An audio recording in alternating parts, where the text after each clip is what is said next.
पहुंचा हेलीकॉप्टर, सामान तोल की घायल महिला को पहुंचाया अस्पताल। अभी कई गांव में हालात खराब होने से ग्रामीण परेशान। कोरोना की वजह से देहरादून में नहीं दिख रही राखी की रौनक। लॉकडाउन में मिली छूट के बाद दुकानदारों ने ली राहत की सांस, मगर बिक्री नहीं होने से छाई मायूसी। और रक्षाबंधन को लेकर केदारनाथ धाम में खास तैयारी। गेंदे के फूलों से सजाया गया भगवान शिव का धाम। रक्षाबंधन पर केदारनाथ धाम में लगेगा अन्नकूट मेला।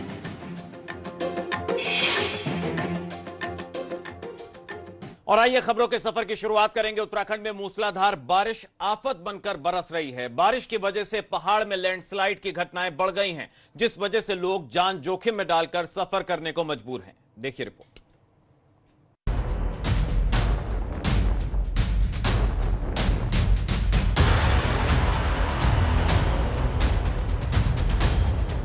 रुद्रप्रयाग में ये मानसून सीजन की दुश्वारियां हैं। जहां कभी सड़क हुआ करती थी, अब वहां पर नदी बह रही है। घंगासू बांगर इलाके में हालात कैसे हैं, इसका अंदाजा आप तस्वीरों को देखकर लगा सकते हैं। इस तस्वीर को देखिए, लोग किस तरह से जान जोखिम में डालकर रास्ता पार कर रहे हैं। सड़क पर पानी ऐसे बह रहा है मानो कोई नदी हो।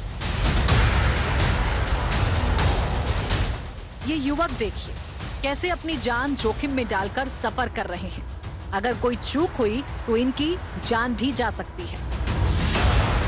उधर इस तस्वीर को भी देखिए, ये बाइक सवार पानी के बीच से बाइक को निकालने की कोशिश करता है, लेकिन उसे क्या पता था कि आगे मुसीबत उसका इंतजार कर रही है।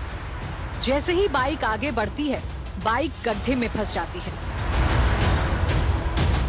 गनीमत रही कि बाइक सवार ने बैलेंस बना लिया, वरना उसकी जान पर बन सकती थी।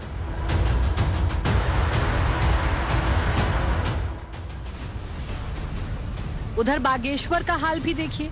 एक बीमार महिला को ग्रामीण डोली में बैठाकर अस्पताल ले जा रहे हैं। बताया जा रहा है कि ये तस्वीर गरुड़ ब्लॉक के लखनी बंगला गांव की है। 80 साल की एक बुजुर्ग महिला की तबीयत बिगड़ने पर उसे अस्पताल ले जाना पड़ा, लेकिन सड़क नहीं होने से ग्रामीणों ने उसे इन हालात में अस्पताल पहुंचाया। ग्रामीणों का कहना है कि सड़क को कई साल पहले मंजूरी मिल गई थी, लेकिन सड़क अब तक नहीं बन पाई। हालांकि अधिकारियों का कहना है कि सड़क का सर्वे हो चुका है, लेकिन ग्रामीणों के विवाद की वजह से सड़क बन नहीं पाई। पहाड़ में विकास के नाम पर सिर्फ हवाई घोषणाएं होती रही हैं, लेकिन हकीकत ये है कि पहाड़ के लोग आज भी मूलभूत सुविधाओं से महरूम हैं। बागेश्वर से रोहित डिमरी के साथ बागेश्वर से हिमांशु कड़िया की रिपोर्ट, एबीपी गंगा। उधर पिथौरागढ़ के मुनस्यारी में हालात अभी भी सामान्य नहीं हो पाए हैं। ऐसे में कई गांव हैं जहां के रास्ते बारिश की वजह से ध्वस्त हैं। इन गांवों तक सरकारी मदद भी बमुश्किल पहुंच रही है। ऐसे में सवाल ये कि आपदा पीड़ित की सुध सरकार कब लेगी। यहाँ भी स्थिति बेहद नाजुक बनी हुई है।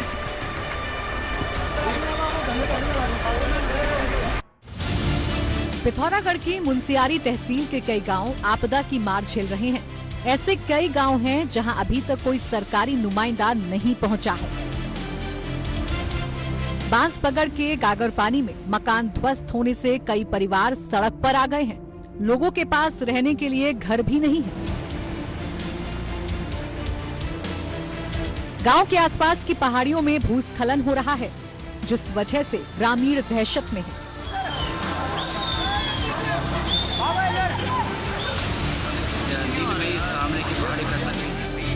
लुमती गांव में भूस्खलन की वजह से कई परिवारों को सरकारी स्कूल में शिफ्ट करना पड़ा है। जारा जिबली के समाल तोक में 28 जुलाई को भूस्खलन की चपेट में आकर एक महिला घायल हो गई। हालात इतने खराब थे कि महिला को 3 दिन तक इलाज ही नहीं मिल पाया। ग्रामीण किसी तरह से मुसीबतों का सामना करते हुए महिला को चारपाई पर रखकर 12 किलोमीटर दूर बांसबगड़ लेकर पहुंचे। 28 तारीख सुबह 4:30 बजे करीब आपदा आ गई थी। आपदा आने के बाद हमारे कोई सूरत नहीं ली गई है। आपदा आने के बाद हमें इतने परेशानी होने के बाद 4-5 दिन हमें ठका गया है। तस्वीरों को देखकर हालात का अंदाजा लगाया जा सकता है। सवाल ये है कि इन हालात में लोग खुद को कैसे महफूज मान सकते हैं। अभी तो मानसून का पीक सीजन आया भी नहीं है। अगर फिर से कोई घटना हुई तो ये लोग कैसे महफूज रहेंगे? पिथौरागढ़ से योगेश पाठक की रिपोर्ट, एबीपी गंगा। तो पिथौरागढ़ में 3 दिन के इंतजार के बाद आखिरकार पिथौरागढ़ में राहत कार्यों के लिए हेलीकॉप्टर पहुंच गया है। इस हेलीकॉप्टर से जारा जुबली के समाल तोल की घायल महिला को बांसबगड़ में इलाज के लिए सामुदायिक स्वास्थ्य केंद्र धारचूला पहुंचाया गया। उधर मुंसियारी तहसील के मेतली गांव में भूस्खलन से काफी नुकसान हुआ है। रास्ते ध्वस्त होने से ग्रामीण अभी तक सुरक्षित स्थानों तक नहीं पहुंच पाए हैं। गांव के 40 परिवार मेतली गांव के हाई स्कूल में ठहरे हुए हैं। इन लोगों तक हेलीकॉप्टर से टेंट और राशन पहुंचाया गया। उधर जारा जिबली में आवश्यक सामान पहुंचाया जा रहा है। बरम राहत शिविर में 95 लोग रह रहे हैं।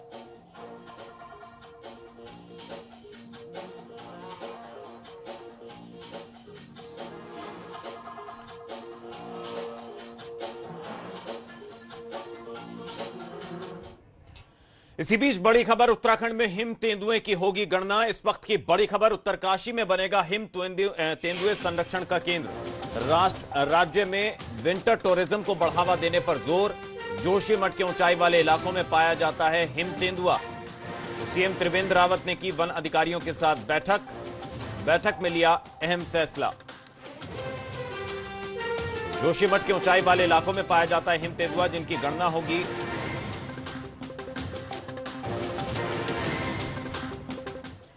वहीं पूर्व सीएम हरीश रावत ने राहत बचाव काम पर सवाल उठाए हैं। हरीश रावत का कहना है कि पिथौरागढ़ विधायक जान जोखिम में डालकर आपदा पीड़ितों तक पहुंच गए, मगर सरकार क्यों नहीं पहुंच पाई?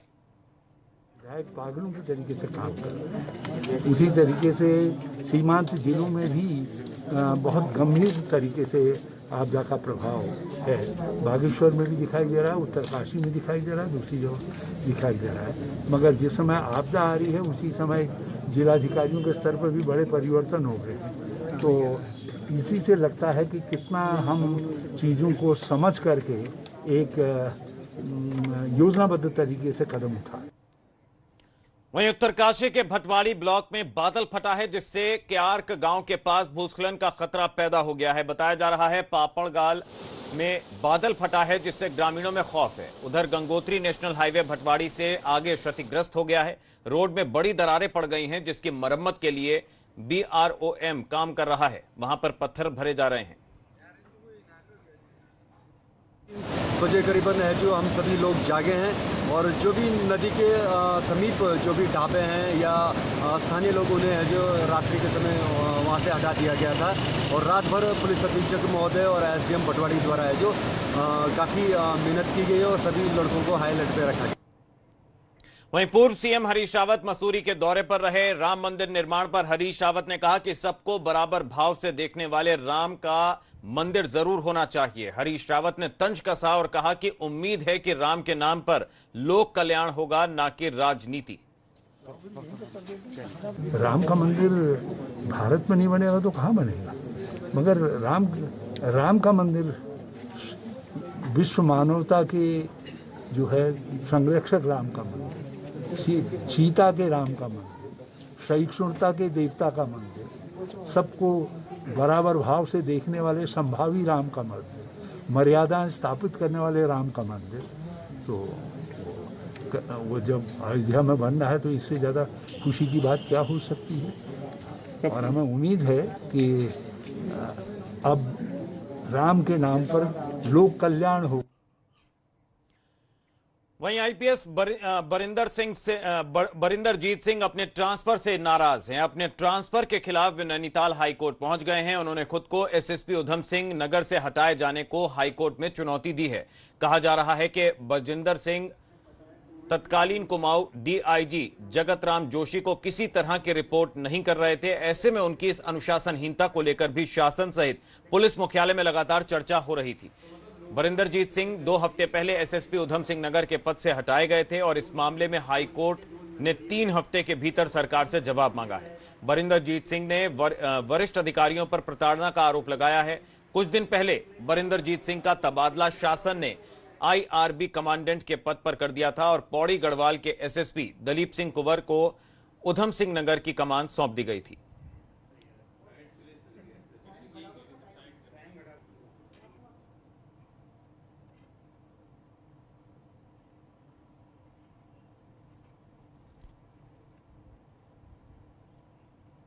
क्योंकि वो कोर्ट गए हैं तो इसलिए मैं इसके बारे में अब कुछ नहीं बोल सकता। क्योंकि वो कोर्ट गए हैं तो इसलिए मैं इसके बारे में अब कुछ नहीं बोल सकता।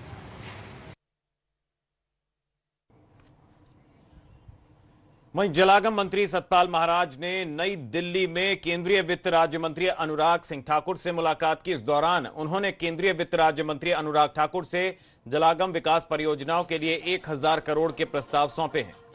जलागम मंत्री सतपाल महाराज ने कहा कि उत्तराखंड राज्य में क्रियान्वित की जा रही विश्व बैंक पोषित उत्तराखंड विकेंद्रीकृत जलागम विकास परियोजना ग्राम फेज 2 एक सफल परियोजना है और यह परियोजना साल 2022 तक किसानों की आय को दोगुना करने और प्राकृतिक जल स्रोतों के संवर्धन से जुड़ी हुई है।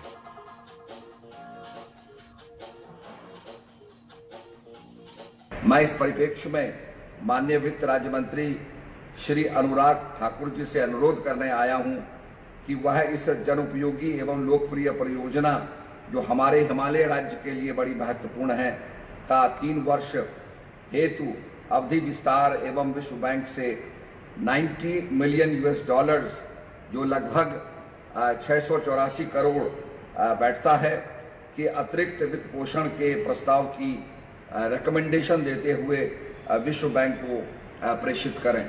ये योजना हमारे जो उत्तराखंड में प्रवासी भाई लौटे हैं उनकी आजीविका और उनको फार्मिंग की तरफ, कृषि की तरफ प्रेरित करेगा और बड़ा सहयोगी सिद्ध होगा। इसलिए हमारे हिमालय राज्य के लिए ये परियोजना बहुत ही महत्वपूर्ण है। वहीं खटीमा दौरे पर पहुंचे उच्च शिक्षा मंत्री धन सिंह रावत ने खटीमा डिग्री कॉलेज का निरीक्षण किया। इस दौरान कैबिनेट मंत्री ने कॉलेज में निर्माणाधीन हाईटेक सभागार का निरीक्षण किया। वहीं धन सिंह रावत ने कॉलेज की व्यवस्थाओं का भी जायजा लिया। उधर छात्रों ने डिग्री कॉलेज को विश्वविद्यालय परिसर बनाए जाने की मांग रखी। डिग्री कॉलेज में इस सत्र से MCOM की कक्षाएं संचालित करने की अनुमति मिल जाएगी।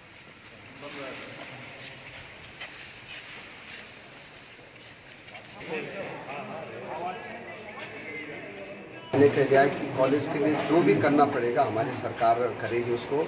और एक बड़ी डिमांड थी यहाँ पे MCOM के लिए। MCOM हम इस सत्र से यहाँ पे शुरू कराएंगे और बहुत ही से हॉल हमारा ऑडिटोरियम बहुत अच्छा बन रहा है। टीचर्स की इसी जितने भी फैकल्टी कम है वो पूरी फैकल्टी सारा है।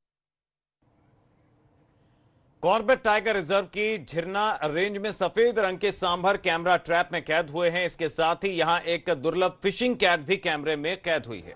कॉर्बेट में फिशिंग कैट होने की जानकारी इसके रिकॉर्ड्स में जरूर है, लेकिन यह कई सालों से लोगों को ना तो दिखाई दी और ना ही कभी कैमरे में कैद हुई। यह पहला मौका है जब हाथीकुंड और कालागढ़ में कैमरा ट्रैप में इसकी मौजूदगी दर्ज हुई है।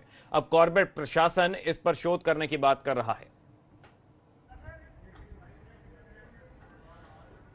तो कैमरे में नजर आए सफेद रंग का सांबर और फिशिंग कैट जो अपने आप में पहली बार ट्रैप किया गया, इससे पहले रिकॉर्ड्स में इनकी मौजूदगी तो दर्ज है लेकिन कैमरे पर इन्हें कभी नहीं देखा गया।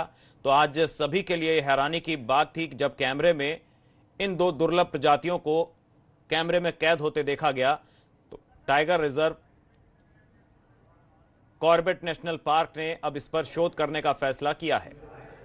डेटा एनालिसिस में 2 जगह फिशिंग कैट और 1 जगह एल्बिनो सांभर रिकॉर्ड किया गया है। ये दोनों चीज़ें कॉर्बेट टाइगर रिजर्व में जो है कैमरा ट्रैप के माध्यम से पहली बार रिकॉर्ड की गई हैं। फिशिंग कैट जो है ये हमारी बहुत ही रेयर स्पीसीज है, तो उस पर हमारा प्रयास होगा कि जल्दी इस पर कोई रिसर्च किया जाए। और इसी के साथ उत्तराखंड प्राइम में वक्त एक ब्रेक का। ब्रेक के उस पार भी खबरें जारी हैं। आप बने रहिए एबीपी गंगा के साथ। एबीपी गंगा, खबर आपकी, जुबान आपकी।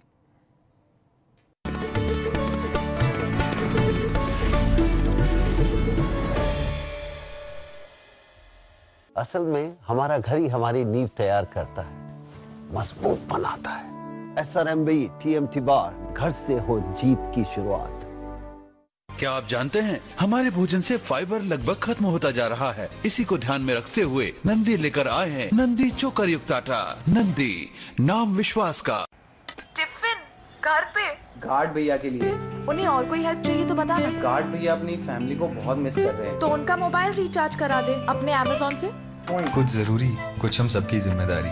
रिचार्ज और बिल पेमेंट के लिए है अमेज़न। घर बैठे कुछ नया ट्राई करने में थोड़ी हिचकिचाहट तो होती ही है, फिर चाहे पहली बार बीवी को सरप्राइज गिफ्ट देना हो, सोमू नॉट बैड, या गिफ्ट को ऑनलाइन ऑर्डर करना हो। अब ऑनलाइन पेमेंट्स के लिए बस क्लिक टू पे विद वीजा, जो दे आपको कैशलेस कॉन्फिडेंस। सियासत हो या आपका सरोकार, मौसम का मिजाज हो या कारोबार, यूपी में हफ्ते भर की हर हलचल। माहौल क्या है?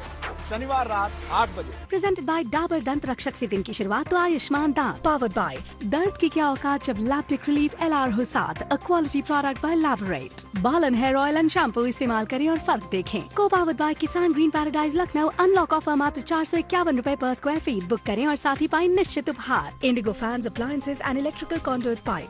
फिजिकल डिस्टेंसिंग के दौर में न्यूज डिस्टेंसिंग मत करो। डाउनलोड करो ABP लाइव ऐप और जानते रहो।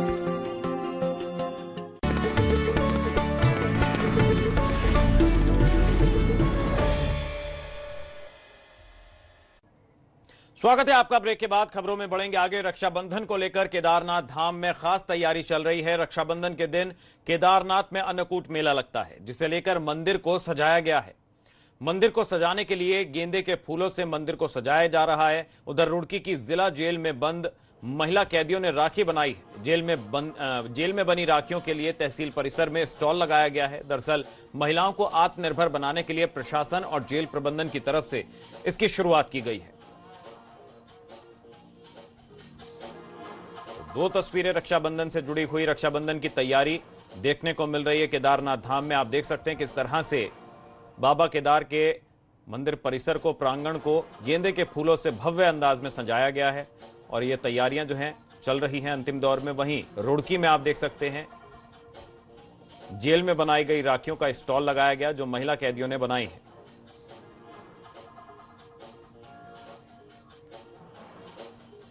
तो दो तस्वीरें रक्षाबंधन से जुड़ी हुई। केदार मंदिर को किस तरह से सजाया गया। रक्षाबंधन पर अन्नकूट मेला लगता है केदारनाथ में और आप तस्वीरों में देख सकते हैं किस तरह से उसकी तैयारियां जोरों शोरों से चल रही हैं। वहां गेंदे के फूलों से सजावट की गई है जो अपने आप में भव्य लग रही है। दूसरी तस्वीर रुड़की की है जहां पर महिला कैदियों ने, महिला बंदियों को आत्मनिर्भर बनाने के लिए वहां पर उन्होंने अपने हाथ से राखियां बनाई जिसका स्टॉल लगाया गया।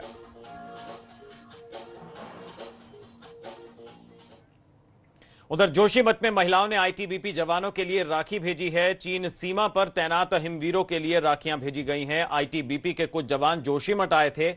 पहले महिलाओं ने जवानों की कलाई पर राखी बांधी। जो जवान सीमा पर पहरेदारी कर रहे हैं, वहां पर तैनात हैं, उनके लिए महिलाओं ने राखियां भेजी हैं। इस दौरान 450 राखी भेजी गई हैं।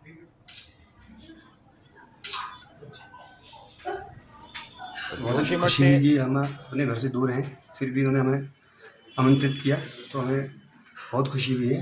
तो हमने अब हमारे जो दोस्त लोग बॉर्डर क्षेत्र में हैं उनके लिए यहाँ से राखी जो है इनके द्वारा हमारे को दी गई है और हम ये शपथ लेते हैं कि अग्रिम चौकी पे हम जब तक रहेंगे तो जी जान से काम करेंगे। इन दिनों में देश भर में राम मंदिर निर्माण की चर्चा जोरों पर है, मगर क्या आपको पता है कि श्री राम का उत्तराखंड में भी गहरा नाता वहां से रहा है। पौड़ी में एक ऐसा स्थान है जहां पर कहा जाता है कि श्री राम ने कई साल तक तप किया था।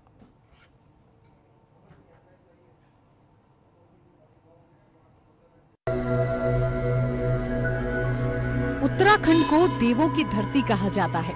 देवों के देव महादेव कैलाश पर विराजते हैं। मर्यादा पुरुषोत्तम श्री राम का भी देवों की इस धरती से गहरा नाता रहा है। पौड़ी में एक ऐसा स्थान है जहां पर भगवान राम ने कई साल तक तप किया था। कहा जाता है कि ब्रह्म हत्या के पाप से मुक्ति पाने के लिए भगवान राम ने देवप्रयाग में भागीरथी और अलकनंदा के संगम स्थल पर तप किया था। वशिष्ठ के आदेश से राम जी यहाँ आकर ब्रह्मगति दोष निवारण के लिए यहाँ आकर तपस्या किया है, उसकी बहुत आदेश करें। देन यहाँ का लोग बहुत राम जी की बहुत मानता है, यहाँ से वहाँ अयोध्या भी बहुत जा रखा है उस समय। रावण का वध करने की वजह से भगवान राम पर ब्रह्म हत्या का पाप लगा था। इसी पाप से मुक्ति के लिए भगवान राम ने तप किया था। अब जबकि अयोध्या में राम मंदिर की तैयारी हो रही है तो यहाँ के पुजारी भी खुश हैं। सावन मास में जो ये निर्माण होने जा रहा है, बहुत ही हम सनातन धर्म के लोगों के लिए बहुत अच्छी खुशी की खबर है। और भगवान स्वयं शंकर जी